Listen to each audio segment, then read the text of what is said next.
সুপ্রিয় বন্ধুরা, mister dot crypto mining, এই মাইনিং প্রজেক্টটা অফিস দুবাই এবং এই কোম্পানির সিও যিনি উনি হলেন ইটালিয়ান একজন নাগরিক এবং উনি দুবাইতে ক্রিপ্টো মাইনিং উপর একটা বিশাল একটা প্রজেক্ট তৈরি করেছেন, যে প্রজেক্টের মাধ্যমে আপনারা কাজ করতে পারেন।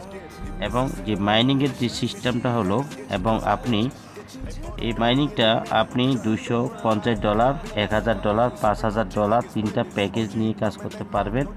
এবং আপনাকে এখানে একটা সাবস্ক্রিপশান অ্যানুয়াল মান্থ ইয়ারলি একটা অ্যানুয়াল সাবস্ক্রিপশান দিতে হবে, সেটা হলো $100। আর যাই হোক, তারপরে আপনি এইখানে কাজ করে আপনি ফ্রিডমভাবে আপনার ব্যালেন্স যতদিন রাখবেন ততদিন আপনি মাইনিং করে ইনকাম করতে পারবেন। এভরি মান্থ আপনি 8% টু 12% পর্যন্ত আর্নিং করতে পারবেন। তার মানে হলো 8 থেকে 12% পর্যন্ত আপনি